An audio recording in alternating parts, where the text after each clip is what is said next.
तो आज के लेक्चर में सबसे पहले जो मैंने लास्ट का टॉपिक फिनिश किया था कि जहां आपको पोटेंशियल का फंक्शन दिया हुआ था और मैंने बताया था कि उससे फील्ड का फंक्शन कैसे निकालते हैं, उस पे एक दो क्वेश्चन करेंगे। एक क्वेश्चन मैं बताऊंगा, फिर एक दो क्वेश्चन आप करेंगे, है ना। क्या था उसमें कि अपन ने पोटेंशियल को का फंक्शन जो था एक्स वाई जेड की टर्म में, उसको अगर एक्स के टर्म में पार्शियली डिफरेंशिएट करें तो एक्स की फील्ड मिलेगी, वाई के टर्म में पार्शियली डिफरेंशिएट करें तो वाई की फील्ड मिलेगी, और जेड के टर्म में पार्शियली डिफरेंशिएट करें तो जेड की फील्ड मिलेगी, है ना।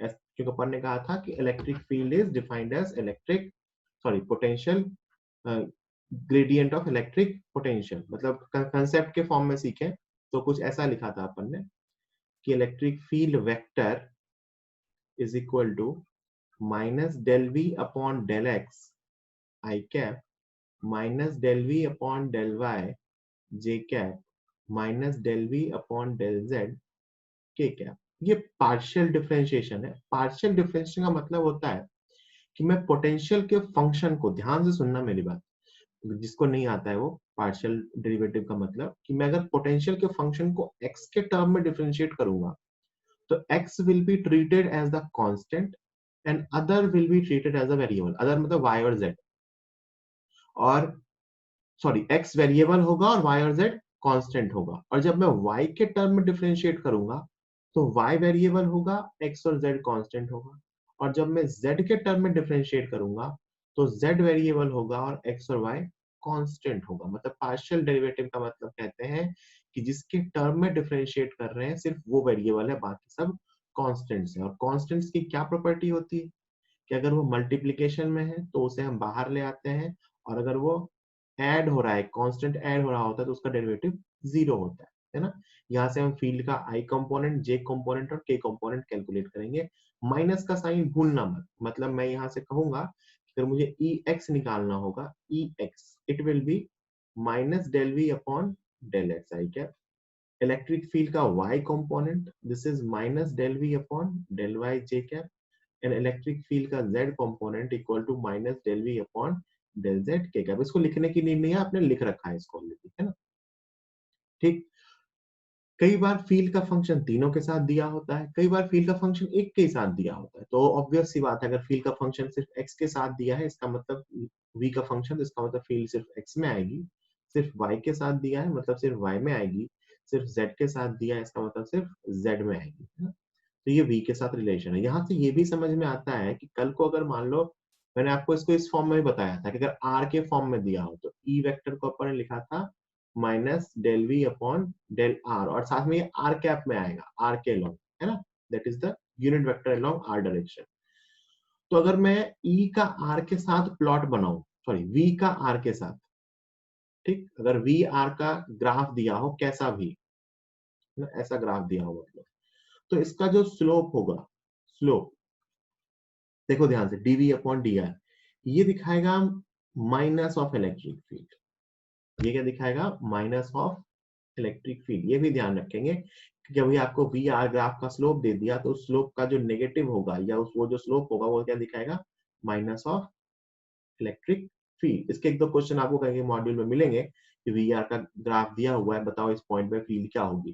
तो अपन उस पॉइंट पे स्लोप निकालेंगे और स्लोप का जो नेगेटिव होगा वही फील्ड की वैल्यू होगी। तो ये माइनस साइन की गलती होती है, यहाँ ये ध्यान रखना। ये बातें आपने लिख रखी हैं, तो मैं इसके क्वेश्चन पे आता हूँ डायरेक्टली, ध्यान से देखिए। मान लीजिए मैं एक बहुत सिंपल फंक्शन देता हूं कि आपको v का फंक्शन दिया है बेटा X square plus Y square plus Z square. आपको एक रीजन में इलेक्ट्रिक पोटेंशियल का फंक्शन दे रखा है x square plus Y square plus Z square. आपसे कहा गया है find first question electric field vector, second question electric field vector at 1,0,1, है ना, एट एनी पॉइंट। पहला एनी पॉइंट पे है मतलब उसका फंक्शन बताना है, और दूसरे में हमें एक स्पेसिफिक पॉइंट पे उसकी वैल्यू बतानी है। तो ध्यान से देखना, मैं पहला क्वेश्चन सॉल्व कर रहा हूँ, नेक्स्ट क्वेश्चन से मैं आपको देने वाला हूँ, है ना। तो अपन सॉल्व करते हैं। तो फील्ड का एक्स कंपोनेंट लिखूंगा, वाई कंपोनेंट लिखूंगा और जेड कंपोनेंट। तो फील्ड का एक्स कंपोनेंट मैं चाहूँ तो एक ही स्टेप में सॉल्व कर सकता हूँ, del V upon del X. मैं पहला कर रहा हूँ इसलिए थोड़ा इसको एक्सपांड करके लिख रहा हूँ। आप समझदार हो, डायरेक्टली भी लिख सकते हो। अब ध्यान से देखो, मैं अगर इस टर्म को x के टर्म में डिफरेंशिएट करूं तो ये x वेरिएबल है और ये y और z वाली टर्म्स कैसी हैं, कांस्टेंट। और ये कांस्टेंट प्लस में है, ये कांस्टेंट प्लस में है। कांस्टेंट का डेरिवेटिव क्या होता है बेटा, जीरो। तो एक्स स्क्वायर का डेरिवेटिव 2x, माइनस का साइन अपने पास बाहर है ऑलरेडी, रहने देते हैं। एक्स स्क्वायर का डेरिवेटिव x के टर्म में 2x, वाई स्क्वायर का डेरिवेटिव x के टर्म में 0, जेड स्क्वायर का डेरिवेटिव x के टर्म में 0। So the x component of field is -2x I cap, है ना। सिमिलरली मैं पूछूं y कंपोनेंट क्या होगा, तो आप ऐसे ही लिखोगे -del v/del y। अब मैं पूरा नहीं लिख रहा, y के टर्म में डिफरेंशिएट करेंगे तो ये कांस्टेंट, ये वेरिएबल, ये constant, so it is -0 plus 2y plus 0 j cap, so it is -2y j cap। और सिमिलरली मैं z कंपोनेंट लिखूंगा, then it is del v upon del z।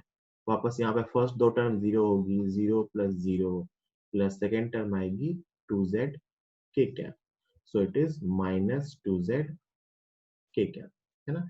ये अपने इलेक्ट्रिक फील्ड का वेक्टर हो गया। अगर मैं इलेक्ट्रिक फील्ड वेक्टर को लिखूं तो आप उसको कहोगे sir it is -2x i cap -2y j cap -2z k cap। This is the electric field in a region. इस रीजन में x y और z के टर्म में। ये अपने पहले क्वेश्चन का आंसर है। दूसरे क्वेश्चन का आंसर आपसे पूछा जाए तो अपन क्या करेंगे, अपने को एक पार्टिकुलर पॉइंट पे फील्ड बतानी है। कौन से पॉइंट पे बेटा, 1,0,1। तो क्या करेंगे, इस फंक्शन में रख देंगे, x की वैल्यू 1 रखो, x की वैल्यू 1 रखो तो क्या आएगा -2i कैप। y की वैल्यू 0 रखो, जहां जहां y है, एक ही जगह y है तो 0, और z की जगह पे 1 रखो तो -2 k cap. This is the electric field at the point 1,0,1।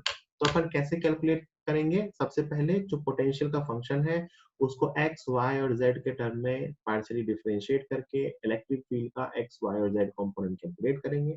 Minus sign लगाना नहीं भूलेंगे। और फिर अगर किसी पॉइंट पे फील्ड पूछी गई है तो उस पॉइंट पे फील्ड बता देंगे, है ना। ये टॉपिक यहाँ भी काम आता है।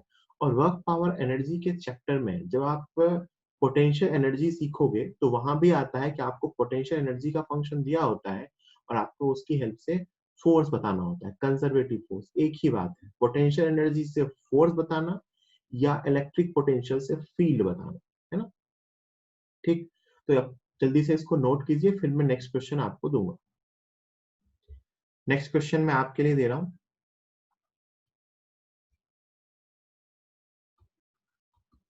पोटेंशियल का फंक्शन दिया है आपको, x square Y cube Z square.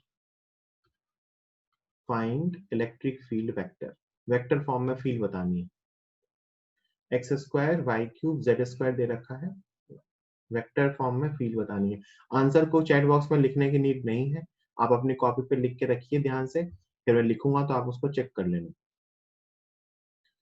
लिखने में मेहनत लगेगी, लिखने की नीड नहीं है, आप बस कॉपी पे लिख के रखिए।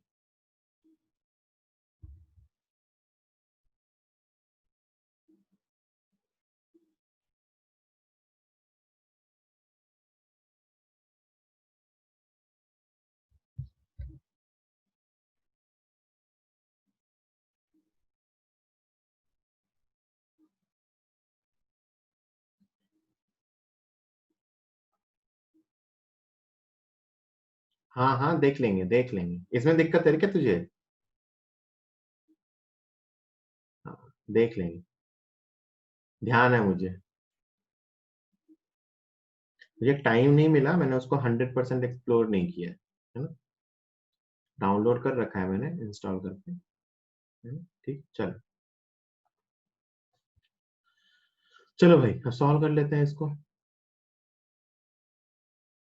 X component E X equal to क्या होगा, -del v/del x आई कैप के साथ। अब देखो ध्यान से, ये तीनों मल्टीप्लाई हो रहा है। अगर मैं इसको x के साथ डिफरेंशिएट करने जाऊंगा तो आप लिखोगे -del/del x of X square Y cube Z square. एक को मैं डिटेल में लिख रहा हूँ, बाकी हटा दूंगा। बेटा ये वेरिएबल है, ये दोनों कांस्टेंट है, कांस्टेंट बाहर आएगा, -y3z² और x स्क्वायर का डेरिवेटिव होगा 2x, so it is -2x y³ z² I cap. ये आ गया x कंपोनेंट। अब देखना y कंपोनेंट, ध्यान से देखो मैंने क्या किया, जो मल्टीप्लीकेशन में थे उसे बाहर निकाल लिया, y क्यू जेड स्क्वायर और x स्क्वायर का डेरिवेटिव हुआ 2x। सिमिलरली मैं y कंपोनेंट निकालूं, है ना, तो ये क्या आएगा, y वाला अंदर रह जाएगा, बाकी बाहर आएगा, तो minus X square Z square अंदर और y क्यूब का डेरिवेटिव 3y स्क्वायर जे कैप के साथ, तो कितना आ गया, minus 3x square y square z square J cap, this is j component, this is x component, and Ez it is minus del v upon del z k cap, है ना। तो यहाँ पे क्या होगा, एक्स स्क्वायर और Y cube बाहर आएगा और जेड स्क्वायर का डेरिवेटिव होगा, जेड स्क्वायर का डेरिवेटिव होता है 2z, so it is minus X square Y cube बाहर आया और ये क्या बचा बेटा 2z के क्या, so it is minus 2x square Y cube से ठीक है। ये इलेक्ट्रिक फील्ड का एक्स वाई और जेड कंपोनेंट है।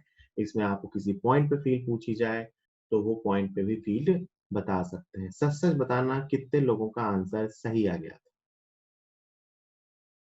तीनों कंपोनेंट, 1 2 3 4, 4 लोग, 5 लोग, 6 लोग, 7 लोग, 8, अच्छा इतने लोग सही आ गए थे, बहुत बढ़िया, गुड। 9, ठीक है, जिनका नहीं आया होगा वो छोटी सी कहीं कुछ गलती हुई होगी पार्शियल डिफरेंशिएट करने में, है ना। चलो मैं एक क्वेश्चन और दे रहा हूँ, 10 सेकेंड में लिख लो इसे।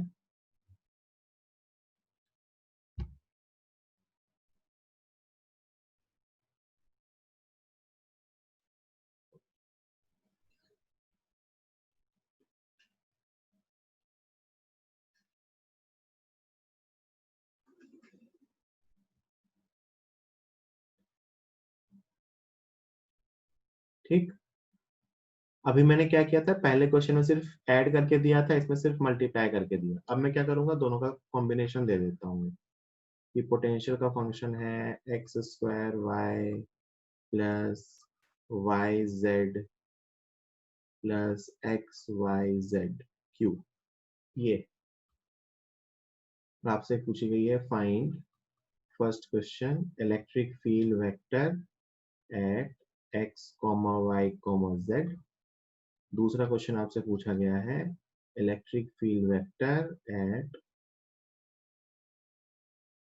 0,0,0, तो ओरिजिन पे फील्ड बतानी है। सॉल्व कीजिए, मैं धीरे धीरे सॉल्व करना स्टार्ट करता हूँ। सबने x कंपोनेंट कैलकुलेट कर लिया होगा, फिर y कंपोनेंट किया होगा, फिर z कंपोनेंट किया होगा। पहला x कंपोनेंट है ना, तो x कंपोनेंट क्या होगा, minus del V upon del x, i के तो साथ में लिख ही सकते हैं, तो minus del upon del x, ये बचा x square Y plus Y Z plus x Y Z q. अब अगर मैं इसको डिफ्रेंशिएट करूं एक्स की टर्म में, तो 3 टर्म्स है ना। फर्स्ट टर्म में y कांस्टेंट है, मैं माइनस साइन बाहर रखता हूँ, एक्स स्क्वायर का डेरिवेटिव 2x, ये बनेगा 2xy, क्या किया, y को बाहर निकाला, एक्स स्क्वायर का डेरिवेटिव 2x। दूसरी टर्म yz है, x के टर्म में इसका डेरिवेटिव 0 क्योंकि ये कांस्टेंट है। तीसरी टर्म में वाई जेड क्यू कॉन्स्टेंट होगा और x का डेरिवेटिव 1 बच जाएगा, so it will be Y Z Q. तो अपना x कंपोनेंट आ गया बेटा minus 2xy plus Y Z Q I cap. Similarly मैं y कंपोनेंट लिखूंगा, तो y component will be minus del V upon del y। अब मैं इसको डायरेक्टली कर रहा हूँ, इस फंक्शन को y के टर्म में डिफरेंशिएट किया जाए तो माइनस साइन के साथ, फर्स्ट टर्म में एक्स स्क्वायर वाई है, तो एक्स स्क्वायर बाहर आएगा, y का derivative 1, so it is X square. Second term Y Z है, y के टर्म में डिफरेंशिएट कर रहे हैं, z बाहर आएगा, y का डेरिवेटिव 1, तो ये z बचेगा।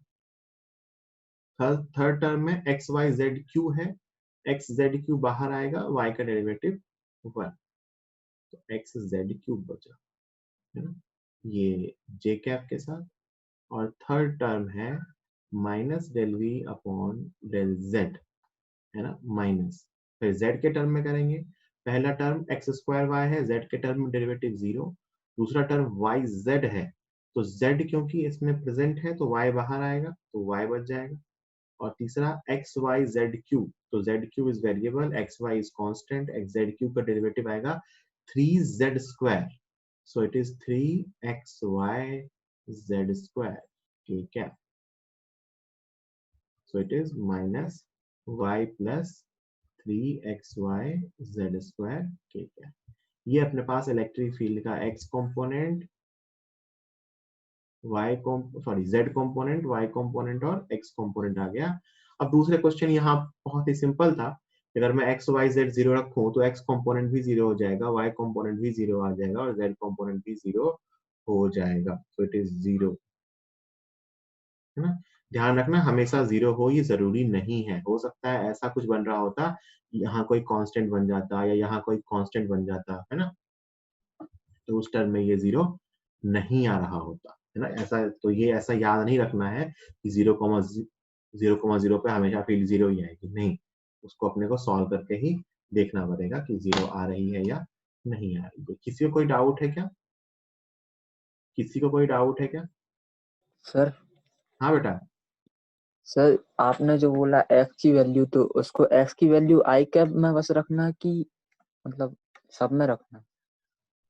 नहीं, x की वैल्यू जहां जहां x है, x यहाँ भी है, x यहाँ भी है, x यहाँ भी है, x यस। मतलब x की वैल्यू रखने को बोला ना मैंने, तो मैंने कहा कि x जहां जहां भी प्रेजेंट है ना, जिस जिस इक्वेशन में, इसमें भी x है, इसमें भी x है और इसमें भी x है, तो हर जगह रखेंगे। सिमिलरली y रखना है 0, तो y बेटा यहाँ भी, y की वैल्यू यहाँ भी, है ना, ऐसे जहां जहां x y z है वहां वहां रखेंगे x y z। Yes sir. और कोई डाउट किसी को?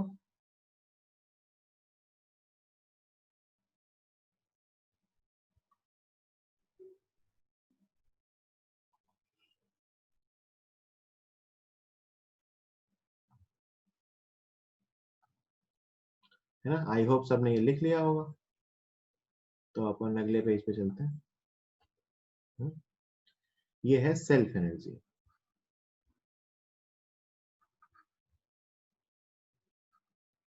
सेल्फ, देखो होता क्या है, इलेक्ट्रिक फील्ड में अपन ने देखा कि इलेक्ट्रिक फील्ड के साथ या इलेक्ट्रोस्टैटिक फील्ड के साथ पोटेंशियल एनर्जी स्टोर है। मतलब जैसे मैंने आपसे कहा ना कि दो चार्ज हैं, तो आपने कहा कि इस दोनों चार्ज की पोटेंशियल एनर्जी है, वो एनर्जी कहाँ स्टोर है, तो कहते हैं ना वो एनर्जी जो इनके बीच की फील्ड है ना, इसकी फील्ड है,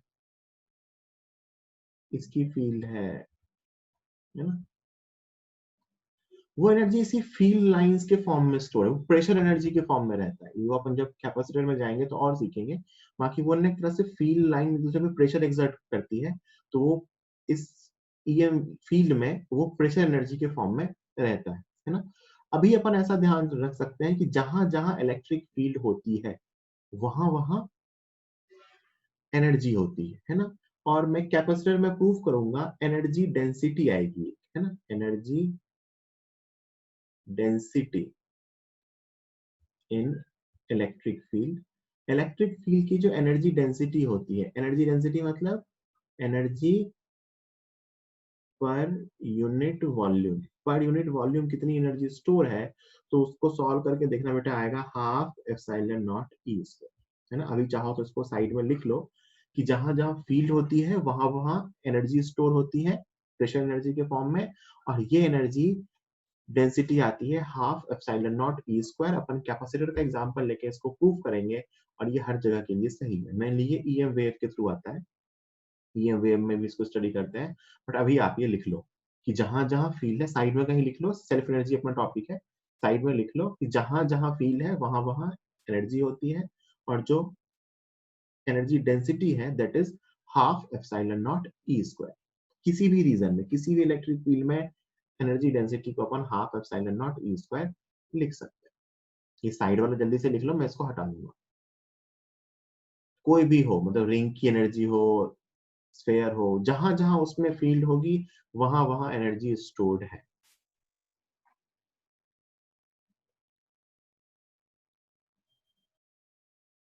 ना। आई होप ये सब ने लिख लिया होगा।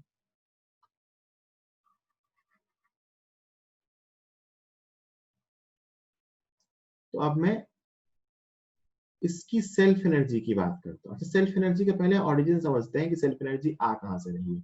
अपने कोर्स में दो चीजों की सेल्फ एनर्जी कैलकुलेट करनी है, एक हॉलो स्फीयर की, एक सॉलिड स्फीयर की। तो ध्यान से देखना, पहला है हॉलो स्फीयर। हॉलो स्फीयर जिसपे चार्ज Q है और रेडियस R है। सुनना ध्यान से, हॉलो स्फीयर मैंने बना दिया ऐसा। पहले तो ये बात करें कि इसकी सेल्फ एनर्जी होगी क्यों। तो जरा सोच के देखिए कि 2.4 सिस्टम की पोटेंशियल एनर्जी क्यों होती थी। तो मैंने आपको समझाया था कि पहले एक चार्ज को इंफिनिटी से लेके आए थे तो कोई वर्क नहीं हुआ, फिर दूसरे चार्ज को इंफिनिटी से लेके आए तो उस पर पहले चार्ज ने वर्क किया। मतलब मुझे किसी भी सिस्टम की पोटेंशियल एनर्जी निकालनी होती है तो मैं कहता हूँ कि वो सिस्टम कैसे फॉर्म हुआ ये सोचिए। जैसे मैंने आपको 3 चार्ज का सिखाया था कि क्यों इसकी पोटेंशियल एनर्जी में 3 टर्म आई थी, याद है क्या? कि पहले इसको लेके आए कोई वर्क नहीं हुआ, फिर इसको लेके आए तो वर्क किसने किया Q1 में, फिर इसको लेके आए तो वर्क किसने किया Q1 और Q2 दोनों में। तो ऐसे करके हमने सिस्टम की पोटेंशियल एनर्जी कैलकुलेट। ऐसे ही बेटा जब ये स्फेयर फॉर्म हुआ होगा तो ये स्फेयर का सारा चार्ज एक बार में तो आ नहीं गया होगा। स्फेयर मतलब पूरा चार्ज, हॉलो स्फेयर पूरा चार्ज कहाँ है? सरफेस पे। तो क्या हुआ होगा कि इसमें ना खूब सारे चार्ज हैं और मैं ना एक एक करके इन चार्जेस को लाया होगा। मान लो टोटल कैपिटल क्यू चार्ज जो है उसको मैं कुछ डीक्यू डीक्यू करके वहां से ला रहा हूँ, और वो जब मैं पहला डीक्यू लाया हूँ तब तो कोई वर्क नहीं हुआ होगा, लेकिन जैसे ही मैं दूसरा डीक्यू लाऊंगा तब से वर्क होना स्टार्ट हो जाएगा। जैसे मान लो मैं एक चार्ज लेके आ गया तब तो कोई वर्क नहीं हुआ, बट जैसे ही मैं दूसरा चार्ज लेके आया अब ये चार्ज जो यहाँ प्रेजेंट है ये वर्क करेगा। अब जब मैं तीसरा चार्ज लेके आया तो ये दोनों चार्ज उस पर वर्क करेंगे। जब मैं चौथा चार्ज लेके आया तो ये सारे चार्ज इस पे वर्क करेंगे। तो ऐसे करके अगर मैं स्लोली चार्जेस ला रहा हूँ तो उस पर कुछ वर्क हो रहा है और यही वर्क सिस्टम की पोटेंशियल एनर्जी के फॉर्म में स्टोर होने वाला है ना। तो अपन इसी को डिराइव करने वाले हैं। इंपॉर्टेंट तो है इसका सेल्फ एनर्जी का फॉर्मूला याद रखेंगे, बट मैं एक बार के लिए आपको डिराइव करके बता दे रहा हूँ कि ये आता कैसे। तो आप ध्यान से देखना, ऑब्वियस सी बात है इंटीग्रेशन की अप्रोच यूज करेंगे। अपन मान लेते हैं कि एक जनरल टाइम है जब इस पे चार्ज Q है। इस पे चार्ज क्या हो चुका है? Q। टोटल चार्ज आना कितना? Capital Q। और मैंने इस पे यहां से यहां लाके चार्ज रखा। कितना रखा? dq।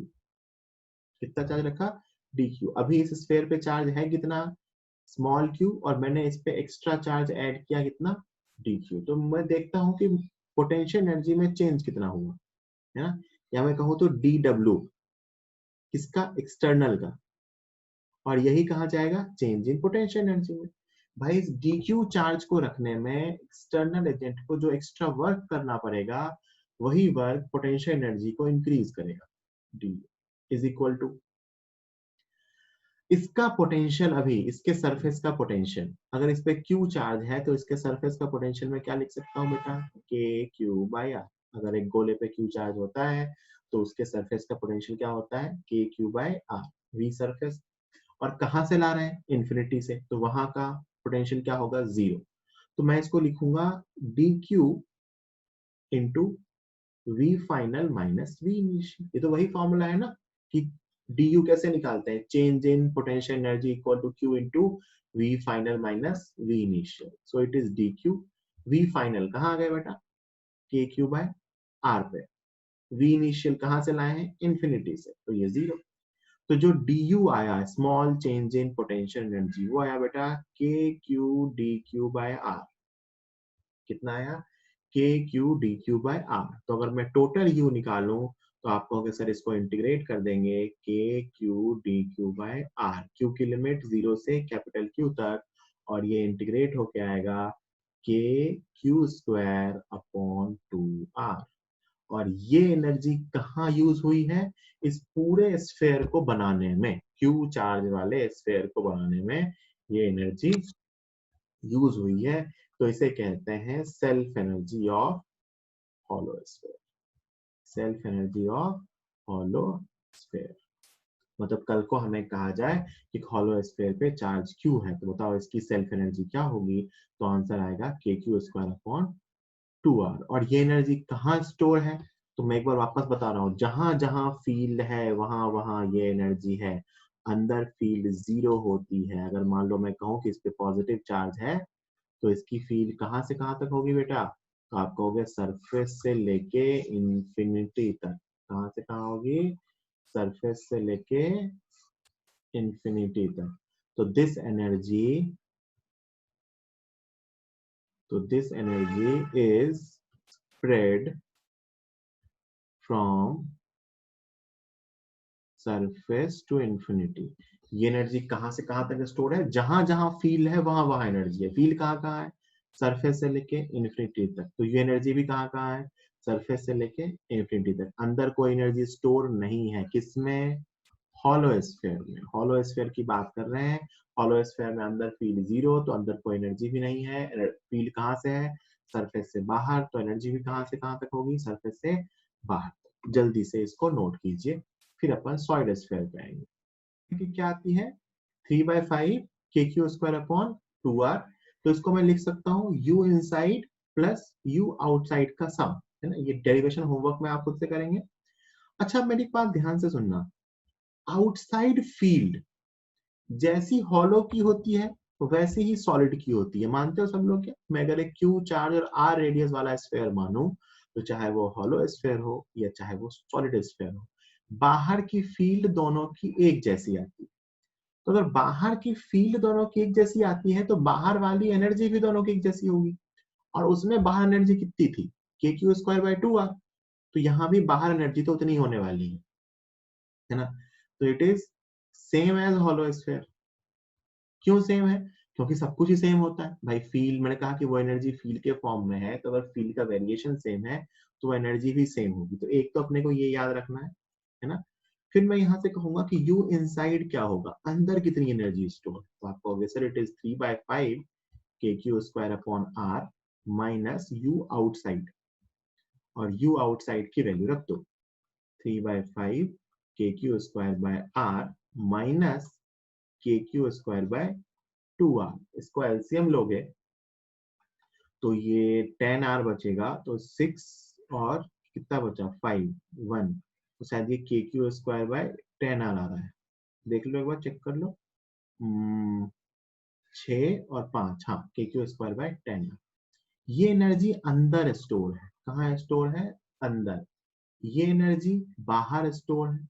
और ये टोटल एनर्जी है। याद रखना, कई बार ना ये क्वेश्चन ही पूछ लेते हैं अपने आप में कि बताओ एक सॉलिड स्फीयर के अंदर कितनी एनर्जी स्टोर है, that is KQ²/2R।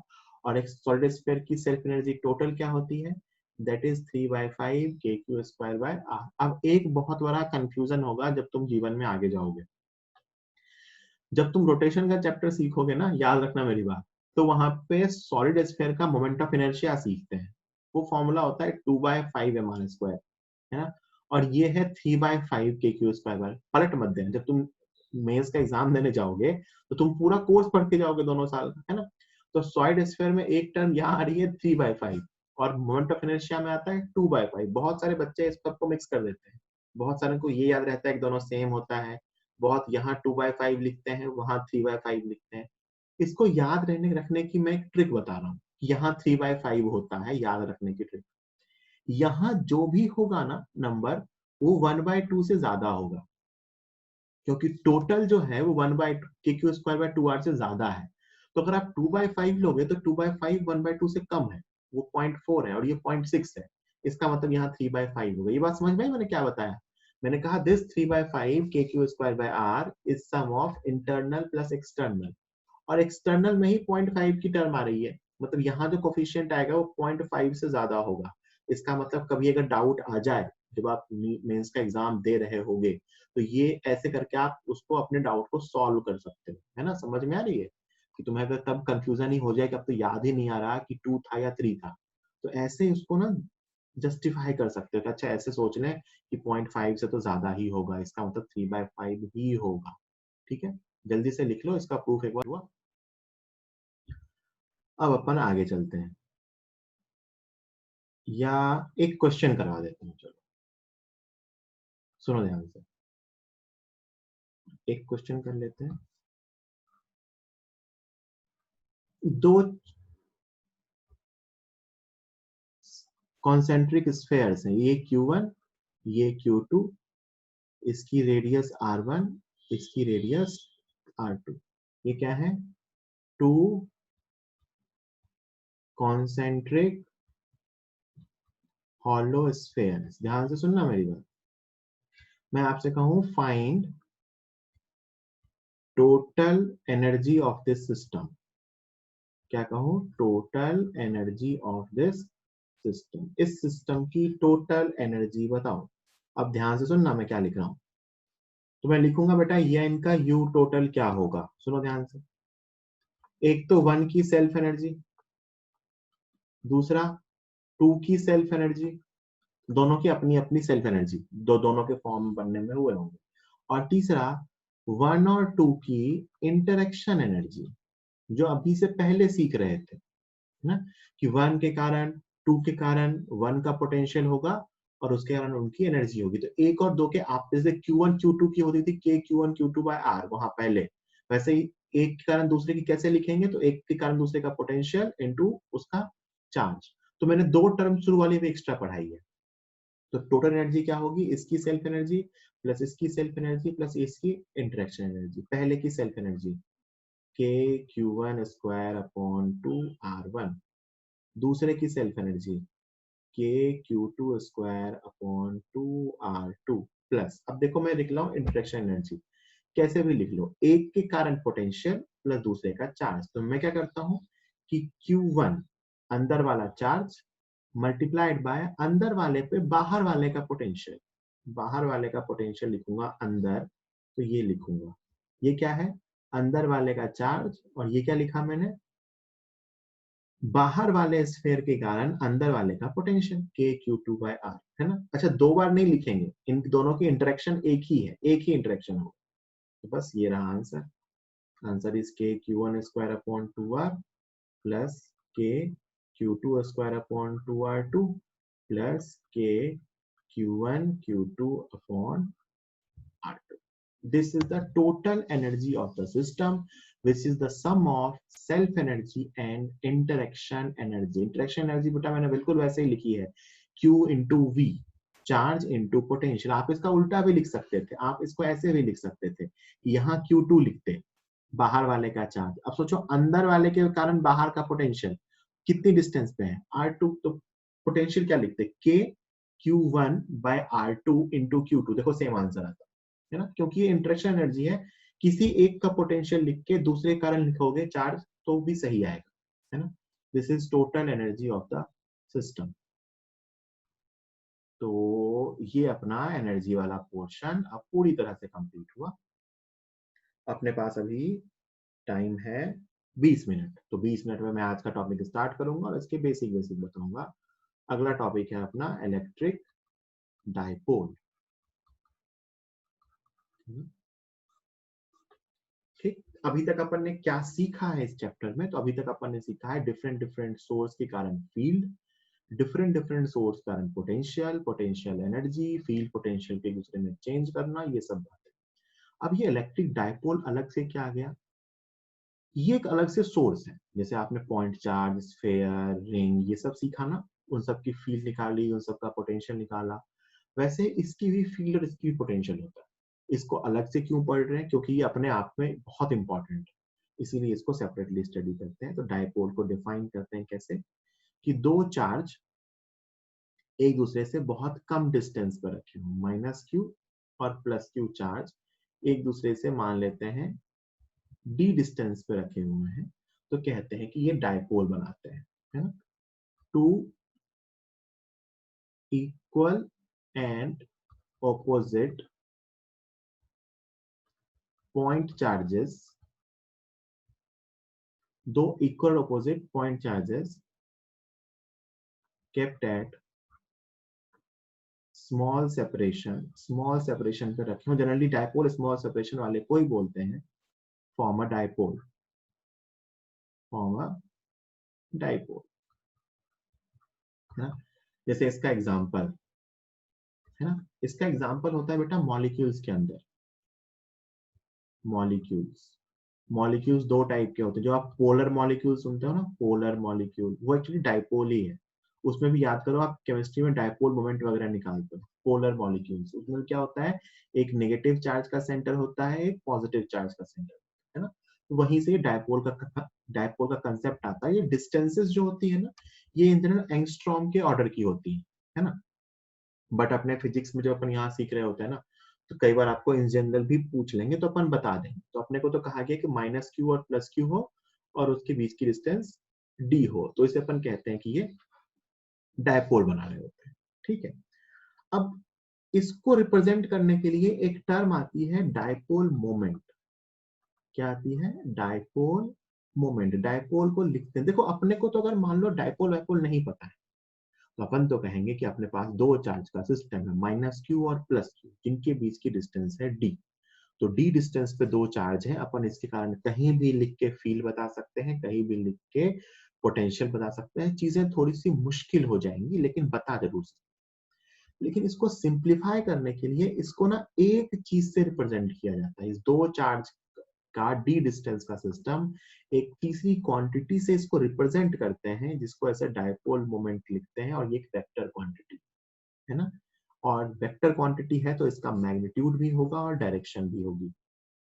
Her vector का मैग्नीट्यूड होता है और हर वेक्टर की डायरेक्शन होती है। डायपोल मोमेंट वेक्टर का मैग्नीट्यूड होता है बेटा q इंटू डी, है ना। क्या होता है? q into D. जैसे एक चार्ज -q था, एक चार्ज +q था, तो वो चार्ज का मैग्नीट्यूड इंटू उनके बीच का सेपरेशन। याद रखना डायपोल पे टोटल चार्ज कितना होता है, इलेक्ट्रिक डायपोल पे नेट चार्ज कितना होता है भैया? 0। नेट चार्ज कितना होता है? 0। तो जो चार्ज का मैग्नीट्यूड है ना किसी भी एक का, वो magnitude into distance, this is the magnitude of dipole moment vector. और इसकी डायरेक्शन -q से +q। याद रखना डायरेक्शन कहाँ से कहाँ होती है? -q से +q। मतलब मैं यहाँ अगर डायपोल मोमेंट वेक्टर ड्रॉ करूं तो ये ऐसा है ना। तो इसको ऐसा रिप्रेजेंट किया जाता है कि ऐसा p वेक्टर। तो अगर आपसे कह दिया गया है कि p वेक्टर ऐसा है, मतलब आप मानोगे यहाँ -q रखा है और यहाँ +q रखा है। This is the basic of dipole. जल्दी से लिखिए कि डायपोल क्या है। और दे रहा हूँ,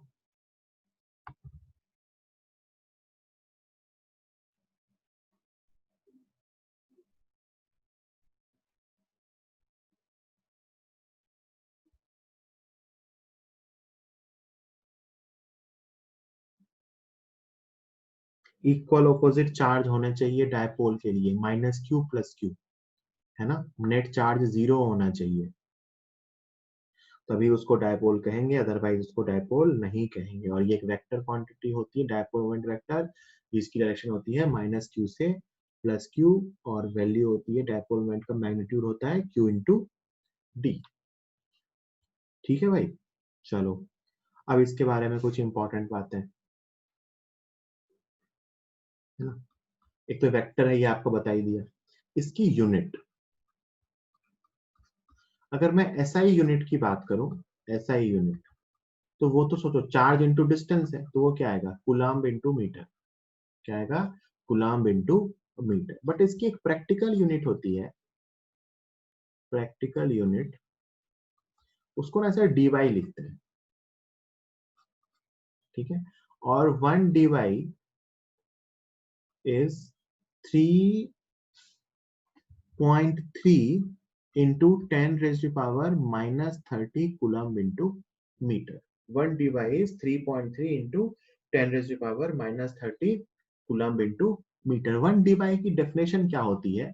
तो कहते हैं कि अगर दो चार्ज, मतलब डेफिनेशन बहुत काम की नहीं है, बस मैं बता दे रहा हूं कि अगर दो चार्ज जिसका मैग्नीट्यूड 10⁻⁻10 फ्रैंकलिन के ऑर्डर का हो, फ्रैंकलिन चार्ज की एक अलग यूनिट है, प्रैक्टिकल यूनिट, और उनके बीच का सेपरेशन 1 एंगस्ट्रॉम के ऑर्डर का हो, तो अपन कहते हैं कि उसका डायपोल मोमेंट 1 डीवाई होता है। सोच के देखो इसको डीवाई में क्यों पढ़ते हैं, क्योंकि आपके केमिस्ट्री के लिए काम का है। फिजिक्स में आपको कभी भी जो डायपोल का सवाल आएगा बेटा, वो कूलम्ब इंटू मीटर में दिया, ऐसा यूनिट में ही दिया होगा।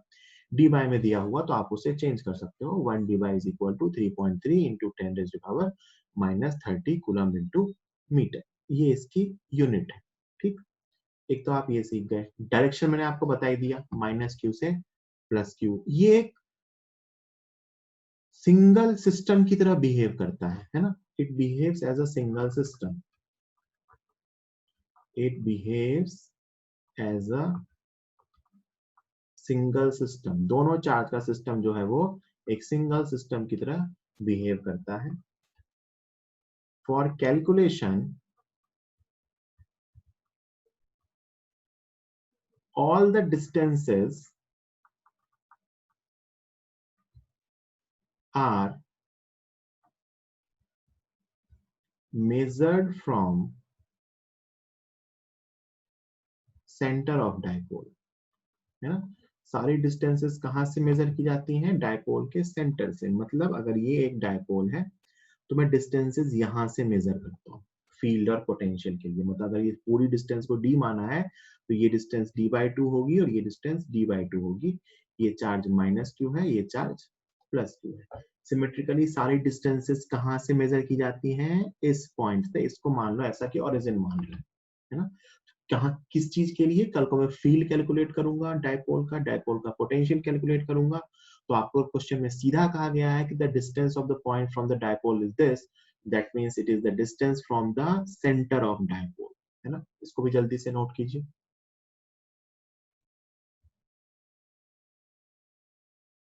सिंगल सिस्टम की तरह बिहेव करता है ना. चलो अब ध्यान से सुनना, डायपोल में हम क्या क्या सीखेंगे. बेटा डायपोल की जो के जो क्वेश्चंस होंगे उसको मैं दो पार्ट्स में स्प्लिट करके करवाऊंगा, या इसके टॉपिक को दो पार्ट्स में स्प्लिट करते हैं. पहला, ध्यान से सुनना मैं क्या बोल रहा हूँ.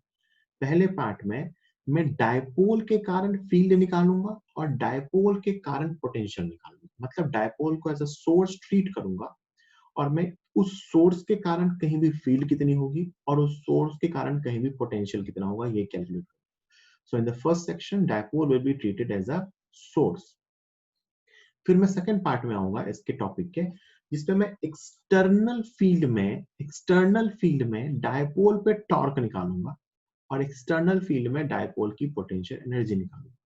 तो पहले पार्ट में डायपोल एक सोर्स होगा, दूसरे पार्ट में डायपोल एक टेस्ट होगा. है ना.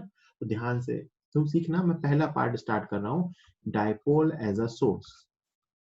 Dipole as a source. Dipole को एक सोर्स मान रहा हूं और इस डायपोल एज अ सोर्स में मैं पहला कैलकुलेट करूंगा electric field due to dipole. क्या कैलकुलेट करूंगा? Electric field due to dipole. बहुत ध्यान से समझना, जैसा इलेक्ट्रिक डायपोल होता है वैसा ही मैग्नेटिक डायपोल भी होता है. That is bar magnet. है ना. तो वहां पे मैं आपको बोलूंगा कि मैं आपको ये इलेक्ट्रिक डायपोल में पढ़ा चुका हूँ. ठीक है. अपन इसको सबसे पहले ए में अपन इसको निकालेंगे at an axial point, at axial position. कहाँ निकालेंगे? At axial position.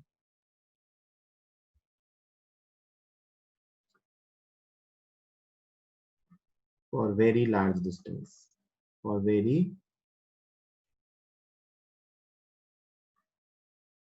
Large distance point. है ना. अब ध्यान से सुनना.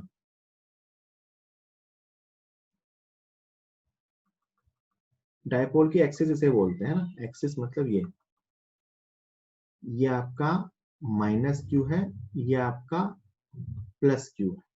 ये आपका डायपोल हुआ. This is known as axis of dipole.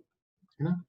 मुझे इस एक्सिस पे कोई भी पॉइंट है, यहां मान लो एक पॉइंट है, वहां मुझे इलेक्ट्रिक फील्ड बतानी है एक्सियल पॉइंट पे. है ना. ये पॉइंट यहां से कितनी डिस्टेंस पे है बेटा? r distance. डिस्टेंसेस कहां से लेते हैं? डायपोल के सेंटर से. ध्यान रहे, मैं सबके प्रूफ नहीं बताऊंगा, मैं बस एक प्रूफ बता रहा हूँ, बाकी आपको खुद से करने या ध्यान रखने रिजल्ट. बट ये प्रूफ मैं बता रहा हूँ. है ना. मान लेते हैं डायपोल की टोटल लेंथ है 2a. तो ये डिस्टेंस a है, ये डिस्टेंस a है. मैंने अपने डायपोल को क्या मान लिया? यहाँ चार्ज -q है, यहाँ चार्ज +q है और डायपोल की लेंथ है 2a. 2a क्यों माना? सिर्फ कंफर्ट के लिए लिखने के लिए. है ना. तो डायपोल मोमेंट वेक्टर की वैल्यू कितनी आएगी? 2qa. है ना. ये अपने डायपोल मोमेंट वेक्टर की वैल्यू आएगी. मैं इसको ऐसे साइड में लिख के रख लेता हूँ. आगे मैं क्या करूंगा? इसको रिप्लेस करने वाला हूँ. है ना. मैंने एक डायपोल माना है जिसकी लेंथ को मैंने d की जगह 2a माना है। ठीक, अब बेटा मुझे इस पॉइंट पे फील्ड बतानी है। अब सोचो ध्यान से, इस पॉइंट पे प्लस की भी फील्ड होगी, इस पॉइंट पे माइनस की भी फील्ड होगी। इस चार्ज से इस पॉइंट की डिस्टेंस कितनी है? तो आप लिखोगे r माइनस है, और इस चार्ज से इसकी डिस्टेंस कितनी है? r प्लस है। r क्या है? Distance from centre of dipole. ठीक, पॉजिटिव चार्ज से डिस्टेंस कम है, नेगेटिव चार्ज से डिस्टेंस ज्यादा है, तो पॉजिटिव चार्ज की फील्ड ज्यादा होगी, नेगेटिव चार्ज की फील्ड कम होगी, तो नेट फील्ड इस तरफ आएगी, है ना। ये आपको डायरेक्शन से ही दिख रहा होगा कि इसकी फील्ड इससे दूर की तरफ, इसकी फील्ड पास की तरफ, दूर वाली फील्ड ज्यादा है, तो नेट फील्ड इधर आएगी। आप इधर भी आओगे ना, तो भी देखो माइनस की फील्ड इधर, प्लस की फील्ड दूर की तरफ, इधर माइनस की फील्ड ज्यादा होगी, तो भी फील्ड इस तरफ ही आएगी। तो आगे मैं एक पॉइंट लिखवा भी दूंगा कि डायपोल की एक्सिस पे फील्ड डायपोल मोमेंट वेक्टर के पैरेलल होती है। क्या बोला मैंने? डायपोल की एक्सिस पे फील्ड डायपोल मोमेंट वेक्टर के पैरेलल होती है। ठीक, ये मैंने डायग्राम बनाया। अब मैं नेट फील्ड कैसे निकालूंगा? मैं प्लस क्यू की फील्ड में से माइनस क्यू की फील्ड को माइनस कर दूंगा, तो मुझे नेट फील्ड आ जाएगी। तो देखो कैलकुलेशन, तो मैं लिख रहा हूं बेटा E net is equal to E due to plus q, mod में लिख देता हूँ minus E due to minus q, दोनों की फील्ड माइनस कर दो, प्लस क्यू की फील्ड भैया अभी तक तो डायपोल तो कोई मतलब ही नहीं है, प्लस क्यू माइनस क्यू का सिस्टम मान रहे हैं। के क्यू बाय उससे डिस्टेंस कितनी थी? आर माइनस ए, तो r minus a square minus इसकी फील्ड के q upon r plus a square, minus करो, नीचे एलसीएम ले लो, r minus a square into r plus a square. ये कहानी ऐसी पहले हो चुकी है एक बार।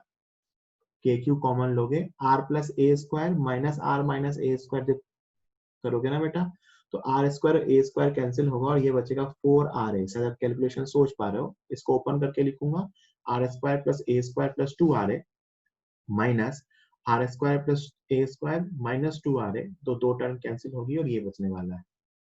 ठीक, अभी तक मैंने कहीं कोई अप्रोक्सीमेशन यूज नहीं किया है। 4 आर ए अपॉन, अब मैं यूज करूंगा। मैं किस पॉइंट पे कैलकुलेट कर रहा हूं? Very large distance point. इसका मतलब है r is much greater than a, मतलब जो डिस्टेंस है डायपोल से वो डायपोल की लेंथ के कंपैरिजन में बहुत ज्यादा है। क्योंकि बेटा बहुत पास वाले पॉइंट पे डील करेंगे तो ये डायपोल होगा ही नहीं, ये 2 पॉइंट चार्ज का सिस्टम है ना। तो डायपोल के कारण फील्ड पोटेंशियल निकालते ही कब है? जब वो पॉइंट बहुत ही दूर हो, है ना, for a large distance point. तो अपॉन, तो अगर मैं कहूं कि r a से बहुत ज्यादा है, तो ये जो टर्म है r माइनस है ये भी r के बराबर होगी, और ये जो टर्म है r प्लस है ये भी r के बराबर होगी। क्यों? क्योंकि r की वैल्यू a से बहुत ही ज्यादा है, तो ये नीचे r4 बन जाए। मैंने क्या कहा कि if r minus r is much greater than a, तो r की वैल्यू r माइनस a भी लगभग लगभग r ही होगा, और r प्लस a भी लगभग लगभग r ही होगा। एक r से एक r कैंसिल होगा और ये बचेगा बेटा electric field net is equal to k into 4qa upon r cube. 2q into a को मैं p लिख सकता हूं, तो ये बन जाएगा 2kp by r cube. This is the electric field at the axis of dipole, that is 2kp upon rq। Dipole moment vector की टर्म में डायपोल की एक्सिस पे फील्ड का डेरिवेशन, अभी इसको आप नोट करेंगे और क्लास खत्म होने का आप इसको एक बार खुद से फिर डिराइव करेंगे, है ना। जल्दी से इसको लिखिए।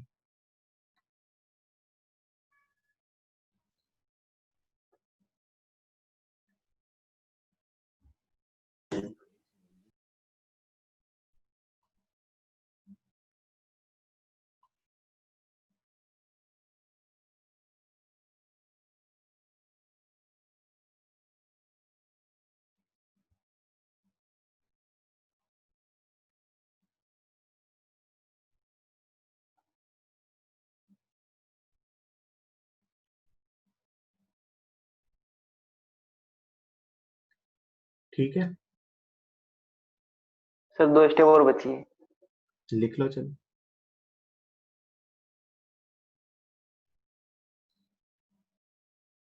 खुद से करना है डेरिवेशन जाके वापस।